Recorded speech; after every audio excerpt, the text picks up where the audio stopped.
Hi, my name is Margaret and welcome to my artsy corner of the internet. Ta-da! It's been a while since I've actually sat down. So hi, welcome. Since I've last sat down, we've actually gained a lot of subscribers. So welcome to the party where we talk about dance. It's very fun. If you guys have any suggestions for what you want to see, like more dance history, more dance technique, what it looks like to be a college dance major, or what a daily day looks like, what a daily day looks like, let me know. I'd love to make content that people are actually interested in watching. So today's video was actually a suggestion. A couple months ago, I made a video kind of talking about the differences between contemporary dance and modern dance and lyrical. And somebody asked, hey, can you explain a little bit more about what jazz dance is? So that's what we're gonna do today. Yay, jazz dance. I've got my llama filled with coffee, so I'm ready. So jazz dance was originally created in the late 1800s by African Americans, and it was a kind of social dance. And then it gained popularity in the 1920s with the Roaring Twenties and all of the jazz clubs that people would go to listen to jazz music. And that's when jazz dance, as in the social dance, really took off. If you can kind of imagine a 1920s flapper doing the Charleston, that was the jazz social dance. This jazz social dance was obviously not a technical or a theatrical dance. It was meant for people in jazz clubs dancing with friends. And it also took a lot of inspiration from the African traditions of dance. So it was more grounded, more rhythmic, more intense. Whereas the more Western traditions of dance, i.e. ballet, was all about being up and lifted out of the ground and being soft and graceful. So those are just some different stylistic qualities between those two cultures. I should also mention that the Harlem Renaissance also played a big part in jazz dance. Basically created an environment where the jazz dance really took off and people were interested in creating it. And then another important stop in jazz history is vaudeville. Vaudeville was really a moment when jazz dance changed from being purely social to being performative and theatrical. People would dance, jazz dance, in these vaudeville shows. And vaudeville has a whole history of its own that I'm not going to try to tackle right now. But that's kind of when it changed from being social to performative. Well, I guess social dances are performative, but theatrical, as in doing it for an audience. Once they started performing these jazz pieces in vaudeville shows, the audience that was exposed to jazz was larger. And it also, not just that the audience was there were more people who saw jazz dance, but there were more performers and more choreographers who saw jazz dance. So at this point, we saw the more classically trained dancers were inspired by jazz dance. So an example of this would be a ballet choreographer would go and see a vaudeville show and be inspired by the jazz dancing in the show. And then from there, they would take the inspiration that they got from vaudeville, bring it back to their more Westernly classical trained dancers, i.e. ballet dancers, and then take elements from jazz dance and put it into ballet, which we see happening all the time. Even today, contemporary choreographers take stuff from hip hop all the time, which is basically a modern day equivalent of what these ballet choreographers were doing.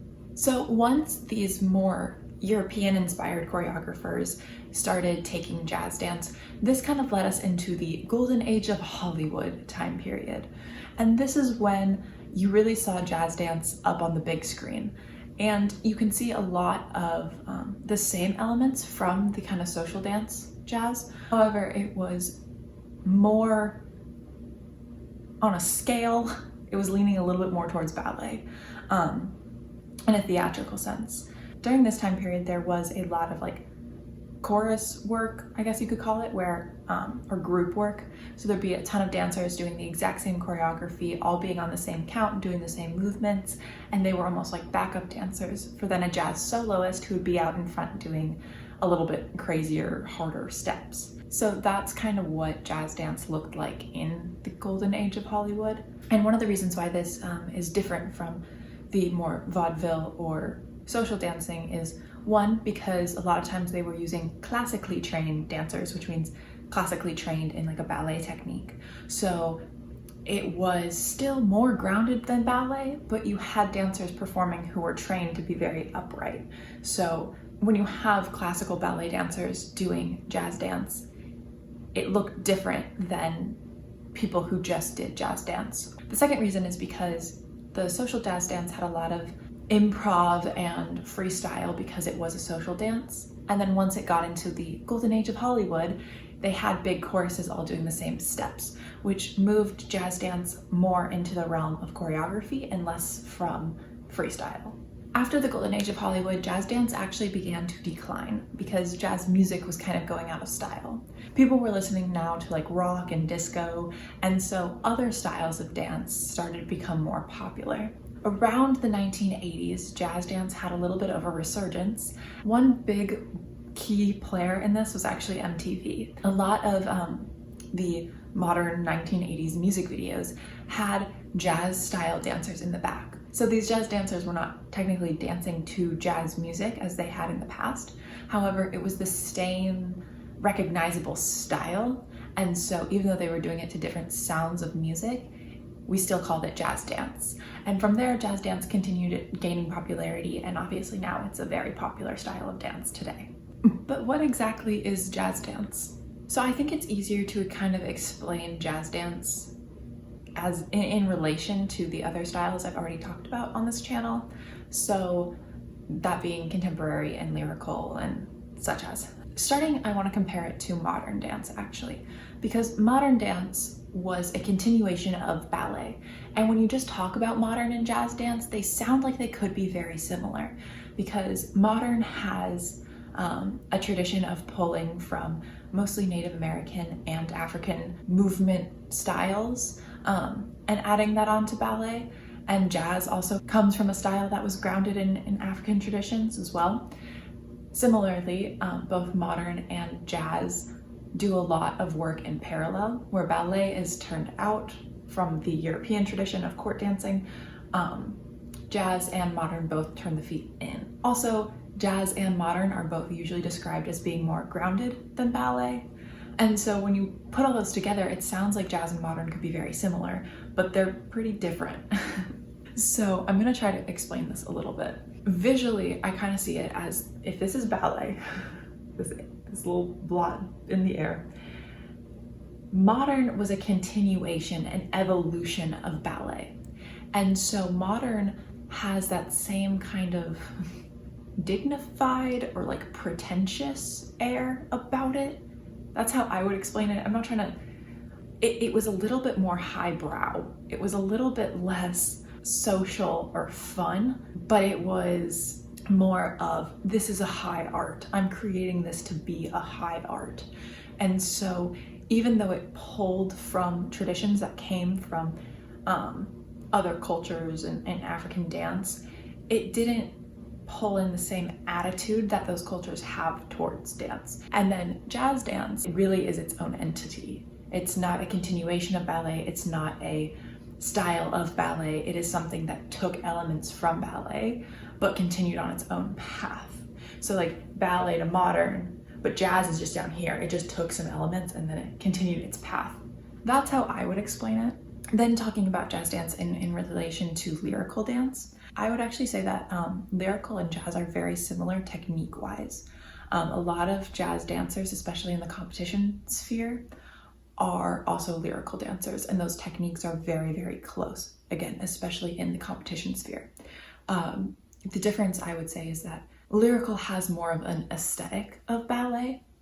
So we have the jazz dance, which we know pulled from ballet for its technique core. However, lyrical kind of keeps the jazz technique, but it has more of an aesthetic of ballet. Like if you're gonna hit a line, boom, ba, ga, ga. But ballet is a little bit more ha, ha, ha. Jazz compared to contemporary, again, in a competition sphere, I think they're a little bit more closely related. But if we're gonna talk about like concert contemporary to jazz, there's really not that big of an overlap. Again, because contemporary is kind of just used as a catch-all term for anything that's happening in concert dance currently. So to compare all of that with jazz is just kind of impossible. When you start learning the jazz technique, you're going to notice a lot of overlap with ballet in the sense that there are pirouettes, there are tendus, there are rond de jambes, there are pas de bourrées, and these are all ballet steps. However, it's done in a jazz aesthetic. Ballet has your arm like here. Jazz is going to have it straight and have a strong line, and that's just an aesthetic change. Similarly, you're going to do tendus and pliés and pas de bourrées, but they're going to be lower in plie than ballet, and you're going to have your legs turned in jazz. There's also some floor work in jazz. I wouldn't say as much floor work as modern or contemporary, but you do go down to the floor. Lots of lunges, stuff like that. The structure and I guess the technical base of modern day jazz dance is similar to ballet. So the final thing I want to do is give just a little brief overview of a bunch of different styles of jazz, because there are a lot of different subgenres underneath jazz dance. So starting off, we're going to go through what classical jazz is. Now, classical jazz is kind of that golden age of Hollywood feeling. You're probably going to do a lot of pliés, tendus, pas de bourrées, chassés, and they're all going to be in plie and parallel. And I did this, the boom, boom, boom, boom, boom, boom. That's a very classical jazz pattern. I would say that this form is the closest to the ballet form. I would say it feels very balletic in structure of both class and technique, but the aesthetic is very jazz and a little bit sharper and straight lines and parallel legs and that kind of thing. Two little things I want to mention that are almost like a subcategory of classical jazz. I know. One of them is Fosse. So Fosse was a very popular jazz choreographer, and he's most known for choreographing Chicago, but he has a lot of other works, and his technique is very specific to him. I'd almost say that this is like modern dance. In the other video I did, I kind of talked about how Graham and Horton were two different people, and they created their own techniques that are now lumped underneath modern. Fosse is kind of the same way, where he had his own very special technique. He had the hats and the gloves and the specific hand positions, and so he has a very kind of sultry classical jazz form that had a lot of elements and aesthetic choices that were specific to him. So if you want to know what Fosse jazz looks like, just look him up. He has so many pieces out there, and yeah, but he's kind of a subcategory of classical jazz, I would say. Another thing is Broadway jazz. So classical Broadway shows, there's lots of passes and forced arches and that kind of Broadway singing in the rain kind of dance, I would say is also a category of jazz, but kind of a subcategory of classical jazz. Then we have jazz funk and street jazz. So these are two different styles of jazz that are more contemporary, and by contemporary I mean present day, not the style contemporary. We need better terms. They're a little bit more modern. Why are contemporary and modern both dance styles? They're a little bit more present, they were created recently. But jazz funk and street dance are kind of a combination of more present day jazz dance and hip hop. And so there's a lot of elements of jazz, but instead of being closer to a ballet technique, they pull a lot more from hip hop. So it's a little bit more groovy, it's a little bit lower. Really all of the ballet technique is kind of gone, but you still will get a pirouette or a pas de bourrée in there, which is why it hasn't completely disappeared. It's still infused in the jazz technique, but it's not really an element of it anymore. If there is a difference between jazz funk and street jazz, I would say I think street jazz is a little bit more hard-hitting, where jazz funk is a little bit more funky, groovy. I think also once you kind of start taking classes like that, whoever the instructor is going to influence the differences in the style. I would also mention that a lot of times in street jazz, you wear tennis shoes instead of a jazz shoe or bare feet or socks or something. So that's also something to keep in mind. Next, one that I Googled a lot of these just to make sure I was getting all the subgenres. I saw lyrical jazz a lot. I personally think that this is a fake style, but I think when you hear this, what it's really referring to is often a jazz dance done to a lyrical ballad.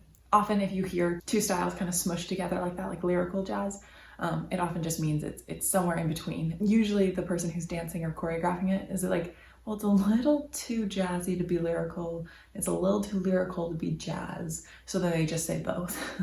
Another style is competition jazz. So competition jazz is something that you just see performed at dance competitions. I would assume that this is what most people think of when they think of jazz, because we see it a lot. There's a lot of jazz solos floating around on the internet. We saw a lot of them on Dance Moms, so we all kind of know what competition jazz looks like. I would say competition jazz, it's a lot of kicks, turns, leaps, and a lot of tricks.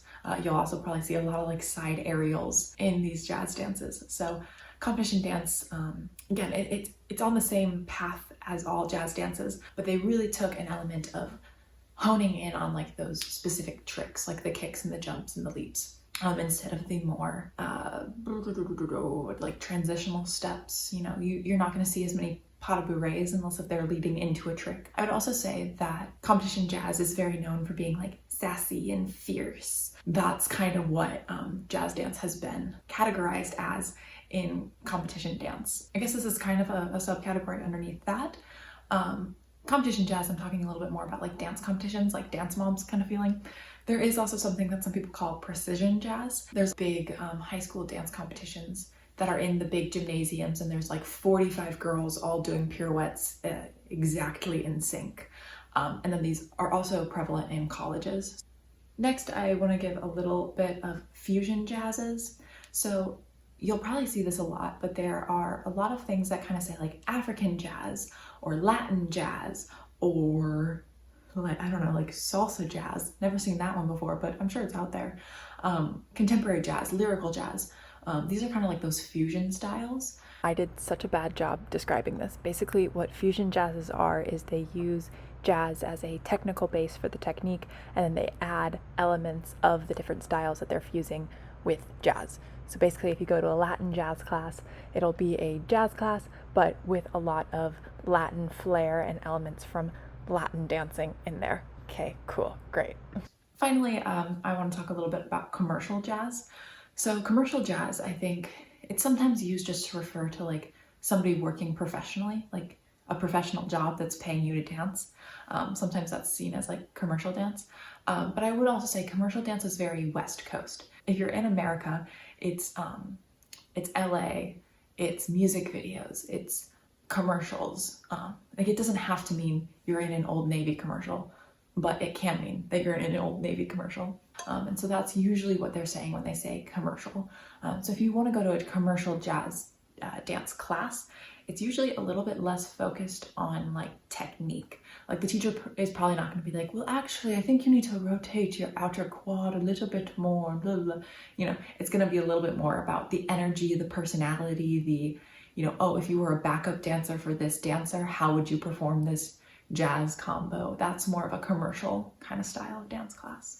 I hope this at least makes a little bit of sense. I hope I explained it kind of well, and I hope you understand a little bit more about jazz dance. Yeah, if you have any more questions about jazz dance or about dance at all, leave them in the comments down below.